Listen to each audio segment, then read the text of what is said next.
bersama saya Dr. Oki. Saya Dr. Friska. Hari ini kita akan membahas tentang otitis media atau biasa radang pada telinga bagian tengah atau umumnya biasa disebut congean. Biasanya penyebabnya apa sih?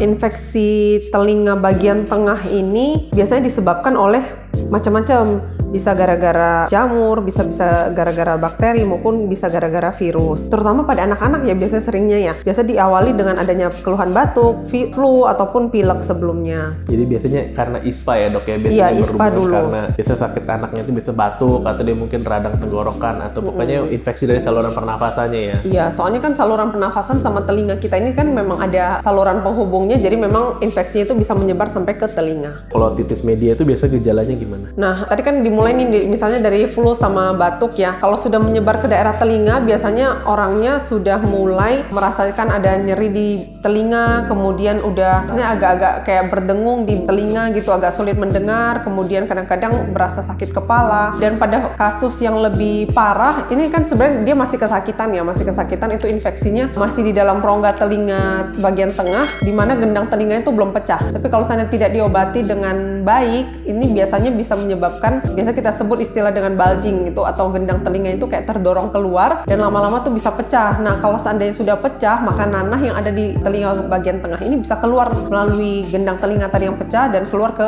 rongga telinga. Nah, ini yang biasa kita kenal dengan nama congean. Betul. Nah kalau pada anak kecil, mungkin karena anak kecil kan emang belum bisa ngomong ya. Biasanya umumnya mereka kan lebih rewel. Kalau misalnya udah agak gede, mereka akan bilang sakit banget kupingnya, Jadi kalau mungkin kita orang dewasa udah ngerti ya dok ya, kayaknya ada, aduh kupingnya nggak enak, atau misalnya jadi kepalanya jadi berasa berdengung. Cuman kalau pada anak-anak biasa sih umumnya mereka cuman rewel, sama mungkin yang mereka bilang bagi yang udah lumayan 3 tahun ke atas bisa ngomong itu kupingnya sakit. Nah biasa pengobatannya gimana dok? Nah, kalau seandainya si anak sudah terkena batuk atau flu, segera diobati, jadi jangan dibiarkan. Kemudian kalau seandainya sudah terjadi penyebaran infeksi ke daerah telinga, itu juga mesti pakai bantuan obat-obatan. Dan kalau seandainya sudah pada fase bulging, itu biasanya kita kalau ke dokter itu bisa dilakukan insisi atau kayak perobekan kecil pada area gendang telinga supaya cairan nanahnya itu bisa mengalir keluar. Nah, biasanya kalau sudah dilakukan insisi dan nanahnya mengalir keluar, nyerinya juga jauh berkurang. Jadi nyerinya juga bisa langsung hilang. Nah, kalau seandainya sudah dilakukan insisi, maka nggak boleh kena air, nggak boleh kemasukan air. Kalau nggak, infeksinya bisa berulang dan bahkan tidak sembuh. Mungkin banyak yang bertanya kenapa sih dok dilubangin? Jadi emang pelubangan itu dilakukan biar cairannya bisa keluar. Kalau misalnya terjadi pembengkakan yang kita tidak obati, nanti sobekan yang terjadi itu malah jadi nggak bagus ya dok. Iya, kalau sobekannya berantakan, justru penyembuhannya biasanya nggak bagus. Betul, nah malah ada beberapa emang jadi nggak bisa menutup kembali apabila sudah terlalu lebar. Makanya selalu disarankan apabila udah sakit, mendingan segera ke dokter buat dilakukan apabila perlu dilakukan si insisi itu. Nah mungkin juga perlu diketahui itu kalau misalnya si otitis media ini kesannya kan ringan ya dok ya. Tapi kalau misalnya udah terjadi ini emang harus cepet-cepet diobatin, karena kalau nggak bahaya bisa ya dok bikin ya. komplikasi, bisa bikin penyebaran infeksinya bahkan bisa sampai ke otak. Betul, bahkan bisa juga terjadi gangguan pendengaran yang permanen.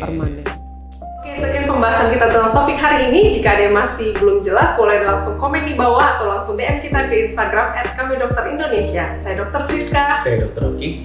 Pamit.